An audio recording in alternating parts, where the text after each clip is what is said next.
ABC एक समकोण त्रिभुज है जिसमें कोण A बराबर 90 डिग्री और AB बराबर AC है। कोण B और कोण C ज्ञात कीजिए। अब सुन लो इधर, उसने बोला ABC एक समकोण त्रिभुज है। क्या है? समकोण त्रिभुज है। समकोण त्रिभुज किसे कहते हैं यहाँ पर? अच्छा, उसको समकोण बोलते हैं। क्यों नाक कटा रहे हो यार? उसको समबाहु त्रिभुज बोलते हैं जिसकी तीनों भुजाएं बराबर होती है उसको सम। मैं बोल रहा हूँ समकोण त्रिभुज। सर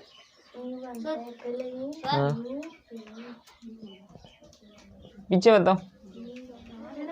राधे का आंसर बिल्कुल राइट है।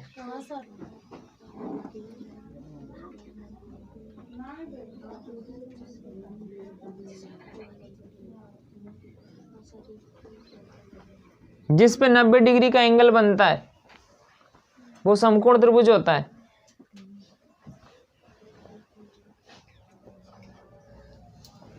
उसने बोला कोण है 90 डिग्री, तो यहाँ ए लिखना पड़ेगा। अब बच्चे हैं इधर इधर बी लिख दो, इधर सी लिख दो, या इधर बी लिख दो उधर सी लिख दो, किधर ही लिख दो, आपके ऊपर डिपेंड है। बताओ। फिर बोला ए बी बराबर ए सी, ए बी ये रहा और ए सी ये रहा। तो मैं थोड़ा सा और इसको सही करना चाह रहा हूँ क्योंकि ये लाइन थोड़ी छोटी दिख रही है, तो मैं थोड़ा बड़ा कर देता हूँ इसको ऐसे। कारण क्योंकि क्वेश्चन में उसने बोला ये वाली लाइन और ये वाली लाइन कैसी है? बराबर है, इसलिए ऐसा किया है।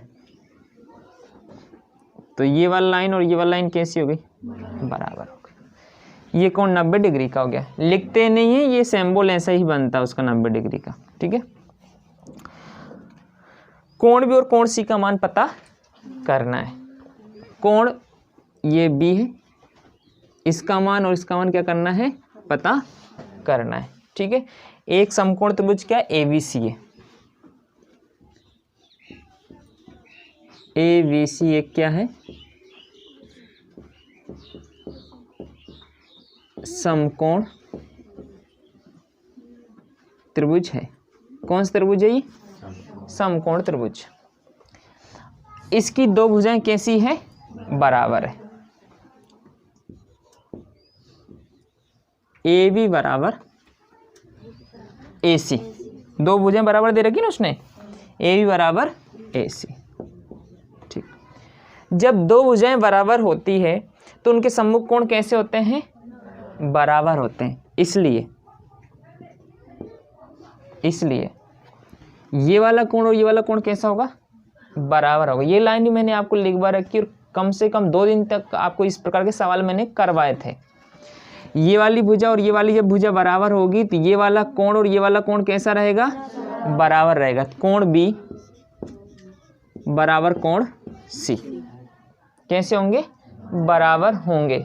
नियम मैंने बता दिया कि समान भुजाओं के सम्मुख कोण बराबर होते हैं। समान भुजाओं के सम्मुख कोण बराबर होते हैं। ठीक है। आप चाहो तो यहाँ लिख लेना कि कोई पूछ ले कि दो बराबर क्यों बता, ये तो क्वेश्चन में दे रखा है, ये क्यों लिखे आपने, तो यहाँ लिख सकते हैं बराबर भुजाओं के सम्मुख कोण बराबर होते हैं।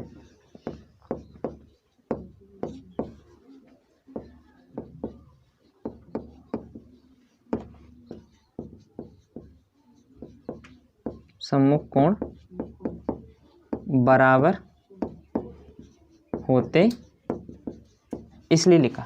ठीक है। आप देखना ध्यान से, ये दोनों कोण कैसे हो गए? बराबर हो गए।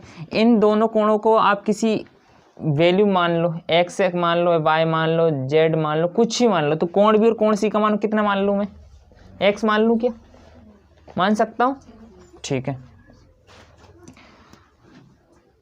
चलो थोड़ा सा इधर कर लेता हूँ। कोण B बराबर कोण C बराबर कितना मान लूँ? x मान लेता हूँ। अब मैं कुछ चेंज और कर रहा हूँ। हाँ, जब त्रिभुज के कम से कम 2 कोण पता होते हैं तो अपन को तीसरा कोण पता कर सकते हैं। कैसे? 180 में से घटा करके। अब सुनना मेरी बात, एक त्रिभुज क्या था? ABC था। इस त्रिभुज ABC में आपको कोण कौन सा दे रखा है? A का मान कितना दे रखा है? 90 दे रखा है। तो त्रिभुज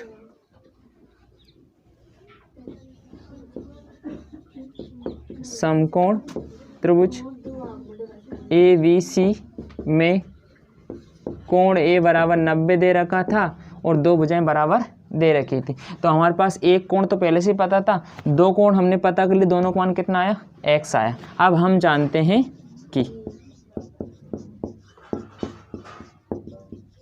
क्या जानते हो, त्रिभुज के तीनों कोणों का योग 180 डिग्री होता है। ये लिखते हैं, जब त्रिभुज के तीनों कोणों का योग 180 होता है तो कोण A, कोण B और कोण C तीनों का योग कितना हो जाएगा, 180 डिग्री हो गया। कोण A का मान कितना दे रखा है बोलो तो जरा, कोण B का मान कितना दे रखा है, और कोण C का मान x बराबर में x क्यों लिखा, कारण इसलिए लिखा कि जब दोनों भुजाएं बराबर होंगी तो इन दोनों को क्या मान लिया था, बराबर मान लिया। उसको अपनी मर्जी से क्या दे दिया आपने, x। एक और एक कितने हो गए, हो गए 2। 90 कहाँ जाना चाहिए, किसके, कितना बचेगा, 2 कहाँ जाएगा, किसके, ये 90 के नीचे चला गया। x का मान कितना आ गया, 45 आ गया। यही x का मान b भी है और यही मान c भी है, तो यहाँ लिखेंगे आता है कोण b बराबर 45 डिग्री, कोण c बराबर 45 डिग्री। अब जिसको डाउट है वो वापस समझ लेना। उसने बोला था एक समकोण त्रिभुज ABC, कोण A का मान 90 है और AB बराबर AC है, तो कोण B और कोण C का मान पता करो। तो आपने क्या लिखा, कोण B और कोण C का बराबर कितना लिख दिया, x। कारण कि सर दो भुजाएं जब बराबर हो जाती है तो उनके सम्मुख कोण भी कैसे हो जाते हैं, बराबर। ये 3 चीजें हो गई। अब आपने लिखा तीनों कोणों का योग कितना होता है, 180। या तीनों कोणों का 180 होता है तो इन तीनों की जगह क्या रख दिया आपने, मान रख दी। A का मान 90 दे रखा था, यहाँ x, यहाँ पर भी x। इन दोनों का जोड़ कितना होता है, 90 का जाना चाहिए, घटाने पर कितना बचेगा, ये कहाँ चला जाएगा, कटने के बाद कितना आएगा, तो ये किसका मान आया, x का। तो x का मान ये b का भी था और इसलिए b का मान कितना आ गया, c का मान भी कितना आ गया। क्या निकालना था, यही निकालना था, राइट।